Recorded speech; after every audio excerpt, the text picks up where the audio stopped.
നമസ്കാരം. ഇന്ത്യൻ സിനിമയുടെ സുവർണ കാലഘട്ടമായിരുന്നു 2024. 2 സിനിമകൾ 1000 കോടി ക്ലബിലെത്തിച്ചു. മറ്റൊരു ചിത്രം 1000 കോടിയോടടുക്കുന്നു. പുഷ്പ 2 ദി റൂള്, കൽക്കി 2898 AD, സ്ത്രീ 2 എന്നിവ ബോക്സ് ഓഫീസ് പിടിച്ചുകുലുക്കിയ ചിത്രങ്ങളായിരുന്നു. വലിയ താരങ്ങളില്ലാതെ ഹിറ്റടിച്ച ചിത്രങ്ങളും വേറെയാണ്. മലയാള സിനിമയ്ക്കും അഭിമാനിക്കാൻ ഏറെയുണ്ട്. മലയാള സിനിമ ഇന്ത്യൻ സിനിമയിൽ ഏറെ ചലനം ഉണ്ടാക്കിയതും ഇക്കാലത്താണ്. ബോളിവുഡിനെ സംബന്ധിച്ച് അത്ര ശുഭകരമല്ലായിരുന്നു കാര്യങ്ങളെങ്കിലും മൊത്തത്തിൽ ഇന്ത്യൻ സിനിമയെ സംബന്ധിച്ച് മികച്ച വർഷമായിരുന്നു 2024. പ്രത്യേകിച്ച് തെലുങ്ക്, മലയാളം സിനിമകളെ സംബന്ധിച്ച്. ഇന്ത്യയിലെ എക്കാലത്തെയും വലിയ ഹിറ്റുകളുടെ മുൻനിരയിലേക്ക് പുഷ്പ 2 എത്തിയപ്പോൾ മലയാള സിനിമ ബോക്സ് ഓഫീസിലും ഉള്ളടക്കത്തിലും വിസ്മയം തീർത്തു എന്ന് മാത്രമല്ല, രാജ്യമൊട്ടാകെ ചർച്ചയാവുകയും ചെയ്തിരുന്നു. ഇപ്പോഴിതാ 2024 ഏറ്റവും ലാഭകരമായ ചിത്രം ഏതെന്ന റിപ്പോർട്ടുകൾ ചർച്ചയാവുകയാണ്. മലയാളത്തിൽ നിന്ന് തന്നെയാണ് ആ ചിത്രവും.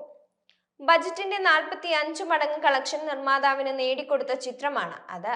നസ്ലൻ, മമിത ബൈജു എന്നിവരെ പ്രധാന കഥാപാത്രങ്ങളാക്കി ഗിരീഷ് ഏടി സംവിധാനം ചെയ്ത പ്രേമലു ആണ് ഇന്ത്യൻ സിനിമയിൽ കഴിഞ്ഞ വർഷത്തെ ഏറ്റവും ലാഭകരമായ ചിത്രമെന്ന റിപ്പോർട്ടുണ്ട്. ബജറ്റും കളക്ഷനും പരിഗണിക്കുമ്പോഴാണിത്. വെറും 3 കോടി മാത്രമായിരുന്നു പ്രേമലുവിന്റെ ബജറ്റ്. ആഗോള ബോക്സ് ഓഫീസിൽ നിന്ന് ചിത്രം ആകെ നേടിയത് 136 കോടിയും. അതായത് ബജറ്റിന്റെ 45 മടങ്ങ് വരും.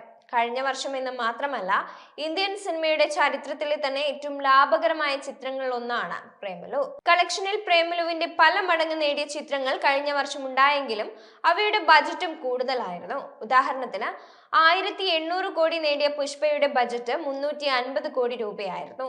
1000 കോടിക്ക് മേൽ നേടിയ കൽക്കി 2898 AD ബജറ്റ് 600 കോടിയായിരുന്നു. ബോളിവുഡിലെ ഏറ്റവും വലിയ വിജയമായിരുന്ന സ്ത്രീ 2 875 കോടി കളക്ട് ചെയ്തെങ്കിൽ ബജറ്റ് 90 കോടിയായിരുന്നു. അതേസമയം ഇതിനകം പ്രഖ്യാപിച്ചിട്ടുള്ള പ്രേമലു 2 കൂടുതൽ വലിയ ക്യാൻവാസിലാവും ഒരുങ്ങുന്നത്. ഗിരീഷ് ഏടിയായിരുന്നു പ്രേമലുവിന്റെ സംവിധാനം. നസ്ലൻ ഗഫൂർ, മമിത ബൈജു, സംഗീത് പ്രതാപ്, അഖില ഭാർഗവൻ, ശ്യാം മോഹൻ, മീനാക്ഷി രവീന്ദ്രൻ, മാത്യു തോമസ്, അൽതാഫ് സലീം എന്നിവരായിരുന്നു ചിത്രത്തിൽ പ്രധാന വേഷങ്ങളിലെത്തിയത്. പറയത്തക്ക വലിയ താരനിരകളോ വൻ ഹൈപ്പോ ഉണ്ടായിരുന്നില്ല ചിത്രത്തിന്. ഒരു കൂട്ടം യുവതാരങ്ങൾ അണിനിരന്ന ചിത്രം തിയേറ്ററിലെത്തി. മൗത്ത് പബ്ലിസിറ്റിയിലൂടെ ബോക്സ് ഓഫീസ് തകർക്കുന്ന കാഴ്ചയായിരുന്നു പിന്നീട് കണ്ടത്. 3 കോടി ചെലവിൽ നിർമ്മിച്ച ചിത്രം ബോക്സ് ഓഫീസിൽ നിന്ന് വാരി കൂട്ടിയതാകട്ടെ 136 കോടിയും.